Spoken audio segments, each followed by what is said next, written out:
السلام علیکم ورحمۃ اللہ وبرکاتہ۔ سب سے پہلے تو میں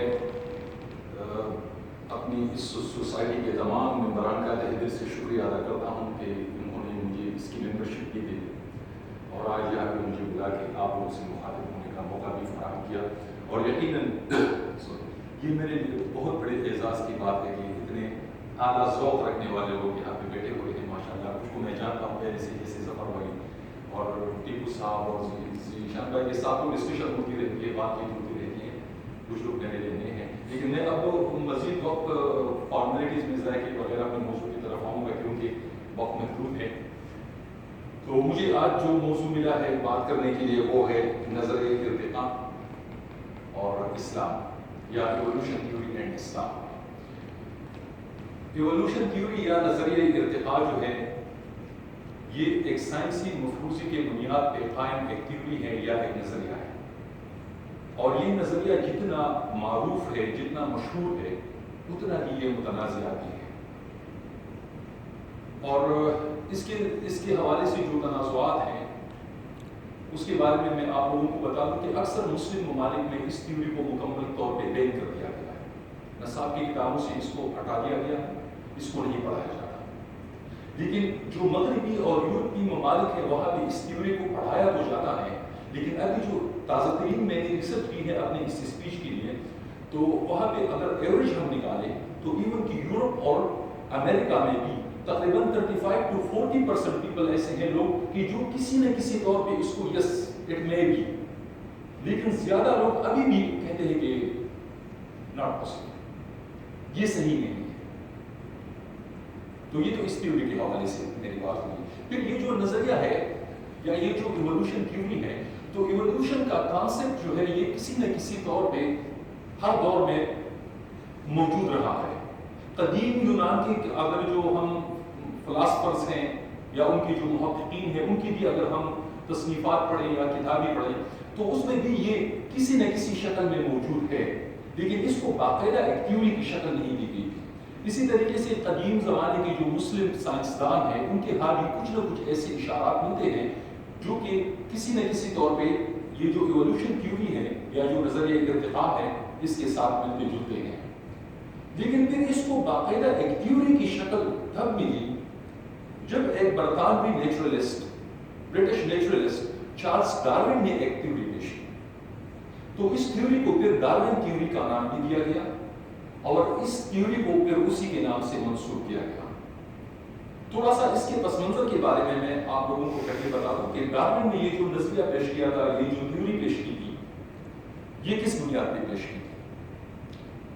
تو 1831 میں ڈارون ایک سفر پہ نکلے، ایک سمندری جہاز تھا بیگر، اور اس میں یہ ایک تحقیقاتی سفر پہ نکلے کچھ دوسرے لوگوں کے ساتھ، اور ان کا یہ سفر تقریباً 6 سال کا رہا، 1831 سے لے کے 1836 تک۔ اس دوران انہوں نے امریکہ، آسٹریلیا اور افریقہ ان براعظموں میں قیام کیا، وہاں بھی اس نے آرگینزمز یا جو حیاتیات ہے اس کا مشاہدہ کیا خود اپنے طور پہ، اور ان پہ اس نے جو ہے ریسرچ کیا۔ پھر 1850 میں انہوں نے ایک کتاب لکھی، اور اس کتاب میں انہوں نے یہ سب سے معروف اور سب سے متنازعہ جو تھیوری ہے یہ اس نے پیش کی، یہ کانسیپٹ پیش کیا۔ اب وہ کانسیپٹ کیا ہے؟ پہلے اس کانسیپٹ کے بارے میں پہلے میں بتا دوں مختصراً، پھر زیادہ تفصیل اس پہ میں کہوں گا، اس کو کاؤنٹر کرنے کے لیے میں اسلام کی طرف آؤں گا، لیکن مختصراً چونکہ زیادہ میرے سامنے سائنس کے اسٹوڈنٹ بیٹھے ہیں تو میرا خیال ہے اتنی تفصیل میں مجھے جانے کی ضرورت نہیں ہے، سب کو پتا ہے کہ وہ تھیوری کیا ہے۔ تھیوری یہ ہے کہ ڈارون کا نظریہ ہے کہ جتنے بھی آرگینزمز ہیں ان کا اینسسٹر، ان کا پھوکا یا ان کا جد امجد ایک ہے، پھر اس کے بعد ان کے برانچز بنی ہیں اور مختلف نسلیں ان سے پیدا ہوئی ہیں، برانچز پیدا ہوئی ہیں۔ اب یہ اینسسٹر والی بات کو بھی لوگ دو طریقے سے پیش کر رہے ہیں۔ کچھ لوگوں کا یہ خیال ہے کہ تمام جتنے بھی آرگینزمز ہیں اور جتنی بھی مخلوقات ہیں ان کا اینسسٹر ایک ہے۔ کچھ کہتے ہیں نہیں، ڈارون یہ کہنا چاہتا ہے کہ جو برانچز ہے، مثلا اگر تتلیوں کی نسل ہم لے لیں، سانپوں کی نسل لے لیں، یا اس طریقے سے ہم دوسری جو ریپٹائلز ہیں یا جو دوسری مخلوقات ہیں ان کی ہم نسل لے لیں، تو کہتے ہیں کہ ہر ایک کا جد امجد جو ہے یا پھوکا جو ہے اینسسٹر وہ سیم تھا، لیکن پھر کچھ نسلیں گزرنے کے بعد ان میں تبدیلیاں پیدا ہوتی گئی، تو کوئی کوبرا بنا، کوئی پائتھن بنا، کوئی یہ بنا، کوئی وہ بنا، اسی طریقے سے تتلیوں کی نسلیں بنی، کوئی پتنگا بنا، کوئی یہ بنا، کوئی وہ بنا. تو اسی بنیاد پہ وہ انسان کو بھی چمپینزیز جو ہے ایپس بندر ان کے نسل سے جوڑتا ہے کہ انسان جو ہے یہ بھی ان کا انسسٹر جو ہے یا ان کا جد امجد جو ہے یا جو پرکا ہے وہ ایپس ہے، بندر ہے. پھر بندر کی نسل جو ہے وہ جب وقت گزرتا گیا، کئی نسلیں ان کی بیت گئی، تو انسان ان میں سے ایک نئی برانچ ہوتی، ایک نئی شاخ ہوتی اور وہ انسان بن گئے. یہ ڈارون کا نظریہ ہے جس کو جو ہے وہ اپنے انداز میں جب کتاب میں پیش کرتا ہے تو اس کے لیے وہ دو اصطلاحیں یوز کرتا ہے. وہ ہے descent with modification, descent with modification and natural selection. یہ دو چیزیں ہیں اس میں. وہ یہ ہے کہ وہ کہتا ہے کہ وقت کے ساتھ آرگینزمز جو ہے ان کی حیت میں تبدیلی آتی ہے، ان کے ساتھ میں تبدیلی آتی ہے اور وہ لڑتے رہتے ہیں اپنے طبعی ماحول کے ساتھ، اور اسی کے ساتھ خود کو اڈاپٹ کرنے کے لیے، خود کو جو ہے وہ اسی ماحول میں ڈھالنے کے لیے ان میں تبدیلیاں آتی رہتی ہیں. تو یہ وہ کانسیپٹ ہے. پھر اسی کانسیپٹ کو لے کے کچھ لوگوں نے مختلف قسم کی دوسرے نظریات بھی پیش کیے ہیں، جس طرح کہ ایک نظریہ یہ ہے کہ انسان شروع میں وحشی تھا، یہ کپڑا نہیں پہنتا تھا، اس کو کپڑا پہننے کا کوئی ڈھنگ نہیں آتا تھا، باقاعدہ نہیں ہے، پڑھایا جاتا ہے، کتابیں اس کے لکھی گئی ہیں. وہ کچا گوشت کھاتا تھا، کچی سبزیاں کھاتا تھا، کچے پھل کھاتا تھا، اس کو پکانے کا کوئی اس کو سلیقہ نہیں تھا، طریقہ نہیں تھا، سلیقہ نہیں تھا، اس کو بولنا نہیں آتا تھا، وہ اشاروں کی زبان ہوتا تھا، ساتھ میں کچھ غا ہو وغیرہ جیسی آوازیں نکالتا تھا. پھر آخر میں ان آوازوں کو وہ ایک سانچے میں ڈالنا سیکھ گیا، وہاں سے پھر بولنے کا جو ہے اس کو فن آنے لگا، اور آہستہ آہستہ کر کے پھر مختلف زبانیں اس سے بن گئی. یہ مختصراً وہ اسکیچ ہے جو میں نے آپ کے سامنے رکھنا لگا کے آپ کو بتایا. اب اس چیز کو ہم پڑھاتے تو ہے تو مجھے اس پر کوئی اعتراض نہیں ہے، مجھے اس پر کوئی اعتراض نہیں ہے، بالکل پڑھانا چاہیے. لیکن جو لوگ ڈارون کے نظریے کی تھیوری پڑھاتے ہیں وہ لوگ کریٹیکل تھنکنگ کا یا تنقیدی نظریے کا بھی بڑھانا چاہتے ہیں. لیکن یہاں پہ آ کے ان کی تنقیدی سوچ یا تنقیدی جو ہے نا وہ نظریہ جو ان کا ہے وہ یکرفا ہو جاتا ہے. وہ پھر تصویر کا ایک رخ دیکھتے ہیں، اسی پر فوکس کرتے ہیں، اسی پر بات کرتے ہیں. اس کو جو کاؤنٹر کرنے کے لیے جو اسلامی نظریات ہے، جو اسلامی کانسیپٹ ہے تخلیق آدم کا یا سویلائزیشن کا، ان کو بالکل ٹچ نہیں کرتے. تو یہ تعصب ہے، اس کو میں پھر تعصب کہوں گا. آپ نے بالکل پڑھانا ہے پڑھائیے، مجھے کوئی اعتراض نہیں ہے، ڈارونزم پڑھائیے. لیکن ڈارونزم کو کاؤنٹر کرنے کے لیے پھر صرف اتنا کہنا کافی نہیں ہے کہ آپ کسی کتاب کے آخر میں اتنا لکھ دیجیے کہ اسلام ڈزنٹ اپروو اٹ، یا اسلام کے ساتھ یہ مطابقت نہیں رکھتا. کیوں مطابقت نہیں رکھتا یا کیسے نہیں رکھتا؟ جب آپ نے تشکیل کے اتنے سارے بیج بو دیے ایک ذہن میں، ایک نوخیز ذہن میں، ایک طالب علم کے ذہن میں، اور آپ اس کو کاؤنٹر کرنے کے لیے اس کو صرف اتنا بتا دیں کہ اسلام اس چیز کو نہیں مانتا، تو اس کو پروف بھی تو پھر چاہیے نا. تو پھر جتنی تفصیل سے آپ ڈارونزم پڑھا رہے ہو اتنی تفصیل سے نزدیک تھوڑا انصاف کر کے جب روحانی حوالوں سے تو اس کو کاؤنٹر کرو، بیلنس رکھو، اینڈ پھر لوگوں کو یہ کرنے دو کہ وہ کیا ڈیسائیڈ کرتے ہیں، کس طرف جانا چاہتے ہیں. وہ ڈارونزم کو اپناتے ہیں یا اسلام کا جو نظریہ ارتقاء ہے اور اسلام کا جو نظریہ تخلیق آدم ہے اور جو نظریہ سویلائزیشن ہے اس کو بندہ مانے. پھر چوائس ہے بندے کے پاس. تو میں اس چیز کو اب کاؤنٹر کرنے کے لیے آتا ہوں اسلام کی طرف. پہلی جو بات اس نے کی ہے کہ انسان جو ہے وہ ایپس جو ہے اس کے آباء و اجداد ہیں، اس کے انسسٹرز ہیں، یا ان کا جد امجد جو ہے یا ان کا جو ہے وہ چمپینزیز ہے یا ایپس ہے، بندر ہے. تو اس چیز کے حوالے سے اب ہم جب ذرا قرآن کی طرف آتے ہیں تو قرآن پاک ہمیں کیا کہتا ہے؟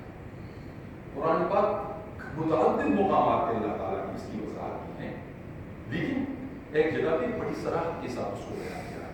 ان مثل عیسیٰ عند اللہ کمثل آدم. بے شک حضرت عیسیٰ علیہ السلام کی جو مثال ہے یا جو اس کی کہانی ہے یا جو اس کا قصہ ہے وہ اللہ کی نزدیک کیا ہے؟ کمثل آدم، آدم علیہ السلام کی کہانی کی طرح سے. کیسے؟ خلقہ من تراب، ہم نے اس کو مٹی سے بنایا، ثم قال له کن فیکون، پھر ہم نے اسے کہہ دیا زندہ ہو جا، بس وہ زندہ ہو گئے. پھر آدم علیہ السلام کے تخلیق کے حوالے سے جو اللہ تعالیٰ اور ابلیس کے درمیان مکالمہ ہو رہا ہے کہ جب اللہ تعالیٰ نے فرشتوں سے کہا کہ یہ میری بہترین تخلیق ہے اور اس کو سجدہ کرو، فرشتوں نے سجدہ کیا سوائے ابلیس کے۔ ابلیس کے ساتھ جب اللہ تعالیٰ کا مکالمہ ہو رہا ہے کہ تم نے کیوں یہ نافرمانی کی، میرے حکم کو کیوں نہیں مانا، تو ابلیس کیا جواب دیتا ہے؟ خلقتنی من نار، مجھے آگ سے پیدا کیا گیا، وخلقتہ من طین، اور اس کو مٹی سے بنایا گیا ہے، تو میں اس کو کیسے سجدہ کروں، یہ مجھ سے کم تر ہے۔ تو اسلام تو مجھے یہ سکھا رہا ہے۔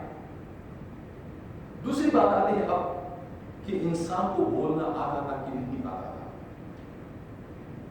تو یہ میں کیسے مانوں کہ میں کسی زمانے میں یا میرے آباء و اجداد جاہل تھے، انسیولائز تھے، وحشی تھے، کہ جو قرآن مجھے کیا کہتا ہے؟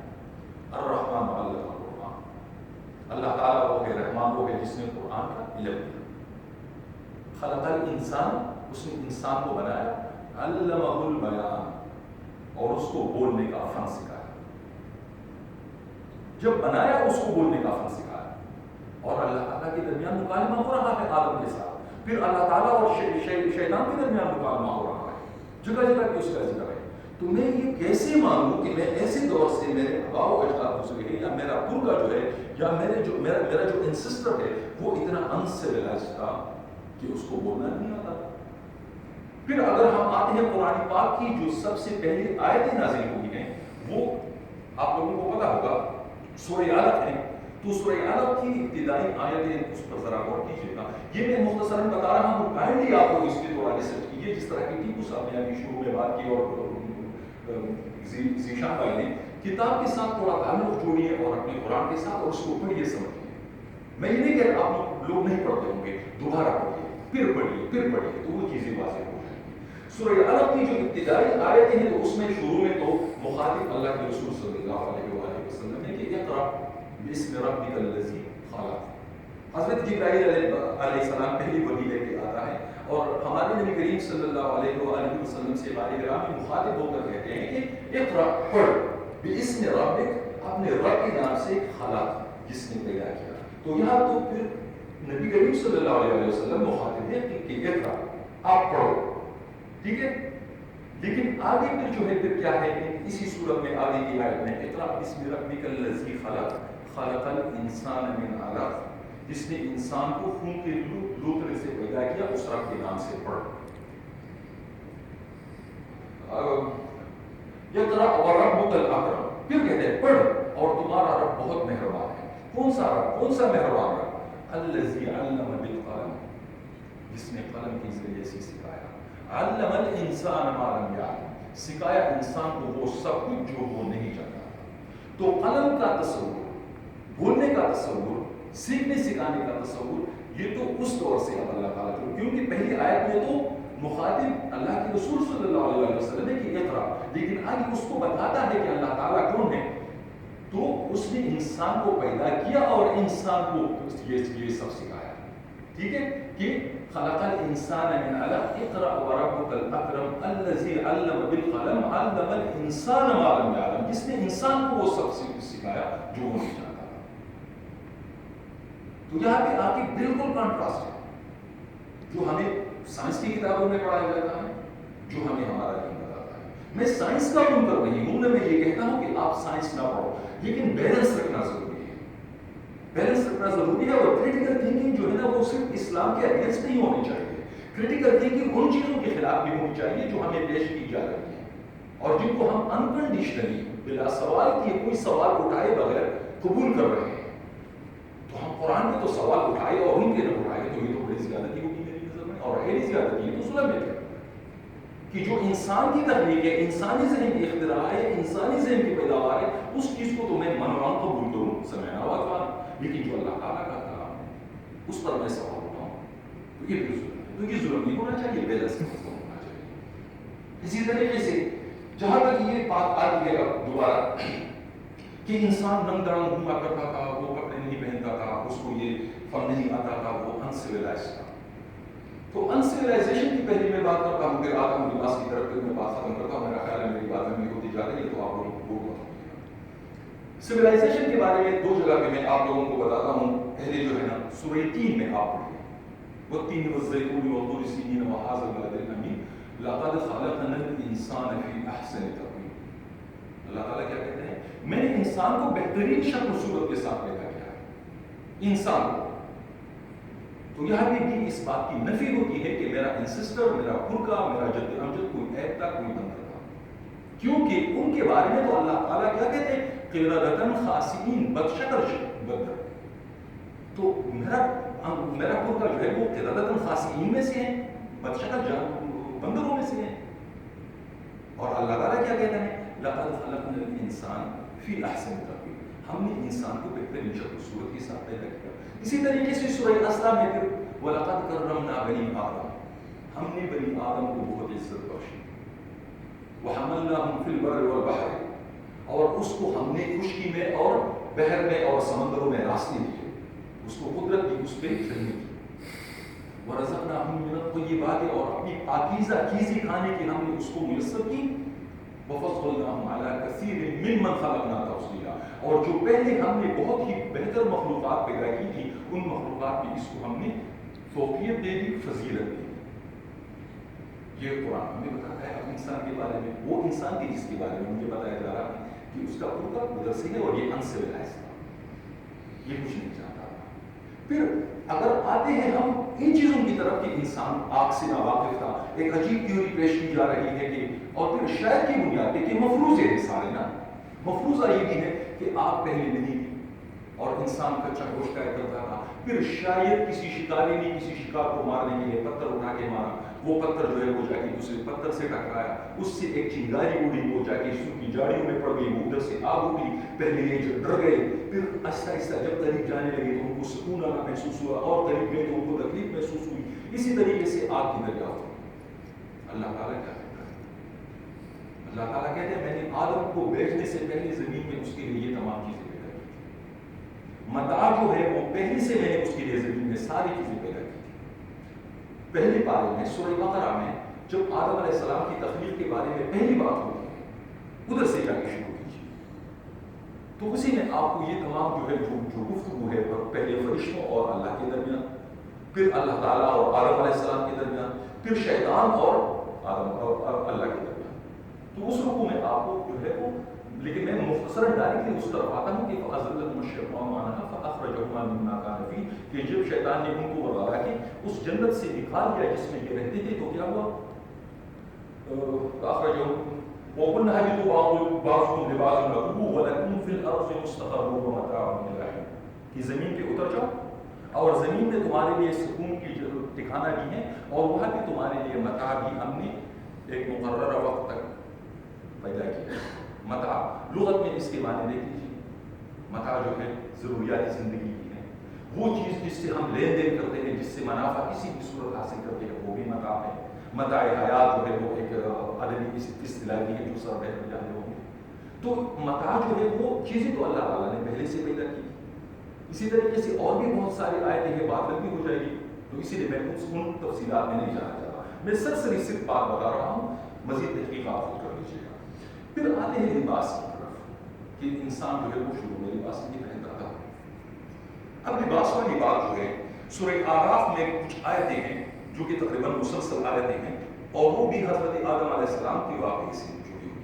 ان آیتوں کی طرف میں پہلے آتا ہوں کہ انسان کب سے لباس پہنتا ہے اور لباس کی کتنی اہمیت ہے، اس کی طرف آتا ہوں. تو سورہ مائدہ میں فَدَلَّهُمَا بِغُرُورٍ، پس شیطان نے ان کو دھوکے میں لے کے نیچے اتارا اور اس درخت کے پاس لے کے آیا جس کا پھل کھانے سے اللہ نے آدم علیہ السلام کو منع کیا تھا. فَلَمَّا ذَاقَا الشَّجَرَةَ بَدَتْ لَهُمَا سَوْآتُهُمَا، تو جب انہوں نے اس درخت کے پھل کو چکھا تو جنت کا لباس ان کے جسم سے غائب ہو گیا. بَدَتْ لَهُمَا سَوْآتُهُمَا وَطَفِقَا يَخْصِفَانِ عَلَيْهِمَا مِنْ وَرَقِ الْجَنَّةِ، اور وہ جنت کے درختوں سے پتے جوڑ جوڑ کے اپنے آپ کو، اپنی شرمگاہوں کو چھپانے لگے. یعنی اس وقت بھی مسلمانوں میں یہ احساس تھا جنت میں رہتے ہوئے بھی کہ شرمگاہ کیا چیز ہے، جسم کو چھپانا کیا چیز ہے، اس کی کتنی اہمیت ہے. اور شیطان کی یہ چال اس لیے تھی کہ شیطان یہ چاہتا تھا، خود اللہ تعالیٰ کہتا ہے کہ وہ یہ چاہتا تھا شیطان فَدَلَّهُمَا بِغُرُورٍ فَلَمَّا ذَاقَا الشَّجَرَةَ بَدَتْ لَهُمَا سَوْآتُهُمَا، تو ان سے وہ لباس انہوں نے اس لیے اتروائے کہ ان دونوں کی شرمگاہیں، وہ حصے جسم کے جن کو چھپانا ضروری ہے، ایک دوسرے پر ظاہر ہو جائے. مرد کے عورت کے، عورت کے مرد کے، یہ اس کی چاہیے. پھر اسی آیت کے آگے جو ہے نا 2 آیتوں میں پھر اللہ تعالیٰ اور آدم علیہ السلام کے درمیان مکالمہ ہے کہ اللہ تعالیٰ اس سے پوچھتا ہے کہ تم نے کیوں یہ نافرمانی کی. وہ اپنی صفائی پیش کرتا ہے، توبہ کرتا ہے. تو اس کے بعد پھر 2 آیت کے بعد ایک رکوع شروع ہوتا ہے. یہ جو آیت میں نے بتائی سورہ مائدہ کی، اس کی 2 آیتیں چھوڑ کے پھر ایک رکوع شروع ہوتا ہے. وہ بڑی اہم آیت ہے، وہ آخری میں بتا کے اپنی بات پہ ختم کروں گا. یا بنی آدم قد انزلنا علیکم لباسا یواری سوآتکم وریشا. اے آدم کے اولاد، اے آدم کی اولاد، ہم نے کیا قد انزلنا علیکم لباسا، بے شک ہم نے تم پہ لباس. اب لباس جو ہے یہ عربی زبان کا لفظ ہے. ہر اس چیز کو لباس کہتے ہیں جو آپ کو چھپائے، آپ کو پردے میں رکھے، مطلب پردے کو لباس کہتے ہیں.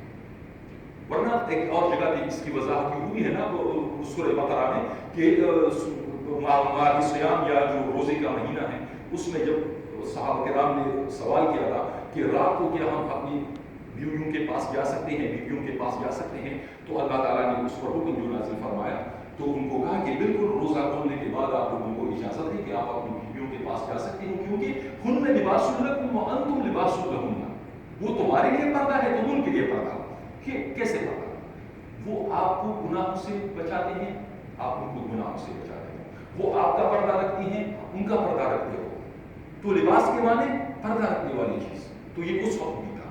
تو یا بنی آدم قد انزلنا علیکم لباسا، اے بنی آدم، اے آدم کی اولاد، ہم نے تم کی تحقیق کے ساتھ یا بے شک ہم نے تم کے لباس نازل فرمایا. کس نے؟ یواری سوآتکم، تاکہ تم اس سے اپنی شرمگاہوں کو چھپاؤ، اپنی شرمگاہوں کو چھپاؤ. وریشا، اور وہ تمہارے لیے خوبصورتی اور زینت کا باعث بھی ہے. صرف یہ نہیں کہا وہ مطلب کہ لباس اچھا پہنو. اللہ تعالیٰ کہتا ہے کہ یہ تمہارے لیے زینت کا سامان بھی ہے. مطلب ایسا لباس نہ پہنو کہ جس کا کوئی رنگ نہ ہو، جس کا کوئی مطلب نہیں ہو. خود اللہ کہتا ہے کہ پہلا مقصد کیا ہے؟ مین مقصد ہے کیا؟ پردہ کرنا، اپنی شرمگاہوں کو چھپانا. دوسرا وریشا، اور اس میں تمہارے لیے زینت کا سامان بھی ہے. وَلِبَاسُ التَّقْوَىٰ ذَٰلِكَ خَيْرٌ ذَٰلِكَ مِنْ آیَاتِ اللَّهِ لَعَلَّهُمْ يَذَّکَّرُونَ. پھر اسی آیت کے بعد دوسری آیت پڑھی ہے، یا بنی آدم لا یفتننکم الشیطان. اے آدم کی اولاد. اسی آیت کے بعد دوسری آیت میں اللہ تعالیٰ خبردار کرتا ہے، تنبیہ کرتا ہے، غور دیتا ہے. یا بنی آدم، اے آدم کی اولاد، لا یفتننکم الشیطان، کہیں شیطان تمہیں فتنے میں نہ ڈال دے. کس فتنے میں؟ کما اخرج ابویکم من الجنہ، کہ جس طرح اس نے تمہارے ماں باپ کو جنت سے نکلوایا. ینزع عنہما لباسہما، کہ ان سے ان کا لباس اتروا دے گا، ان کی شرمگاہیں ایک دوسرے کے ظاہر کر دی. تو لباس کو اس طور سے ہم پہنتے آئے. تو میں آخر میں پھر اسی طرف آتا ہوں کہ ہمیں ایک بیلنس رکھنے کی ضرورت ہے، نظریات میں بھی، تصورات میں بھی، خیالات میں بھی، کہ ہم ایک طرف اتنا جھکاؤ نہیں اختیار کریں کہ دوسری طرف کا پڑھنا جو ہے نا اس کا میزان کا وہ بالکل توازن ہی بگڑ جائے، بیلنس ہی بگڑ جائے. میں سائنس میں جو بہت ساری اچھی چیزیں ہیں، سائنس کی دم سے یہ دنیا میں بہت ساری مثبت تبدیلیاں آئی ہیں، تو ہمیں سائنس کے ساتھ چلنا چاہیے. لیکن سائنس پہ آج کل جن لوگوں کا قبضہ ہے اور وہ سائنس کے نام پہ جو زہر ہمارے رگوں میں اتار رہے ہیں، ہمارے نظریات پہ جس طریقے سے حملہ ہو رہے ہیں، ہمارے تصورات پہ جیسے حملہ ہو رہے ہیں، ہمارے بنیادی عقیدے اور دین پر جیسے حملہ ہو رہے ہیں، اور ہمیں بالکل لکیر کا فقیر بنا کے ان کے پیچھے چلنے پر مجبور کیا جا رہا ہے. اس چیز کو کاؤنٹر کرنے کے لیے ہمیں کم از کم اتنا تیار ہونا چاہیے کہ ہمیں اپنی بنیادی عقائد کا، اپنے قرآن کا اور اس کی تعلیمات کا اتنا علم ہو کہ ہم ان چیزوں کو کاؤنٹر کر سکیں اور ہمارے پاس اس کو کاؤنٹر کرنے کے لیے کوئی دلیل ہو. تھینک یو ویری مچ سننے کے لیے. آخر میں ایک بار پھر آپ سب کا بہت بہت شکریہ مجھے یہ موقع فراہم کرنے کے لیے، اور انشاءاللہ تعالیٰ آئندہ بھی میں آپ سے بھی مستفید ہوتا رہوں گا اور میری کوشش ہوگی کہ جو ٹوٹی پھوٹی چیزیں مجھے بھی یاد ہے وہ آپ لوگوں کے ساتھ شیئر کرتا جاؤں. Thank you very much.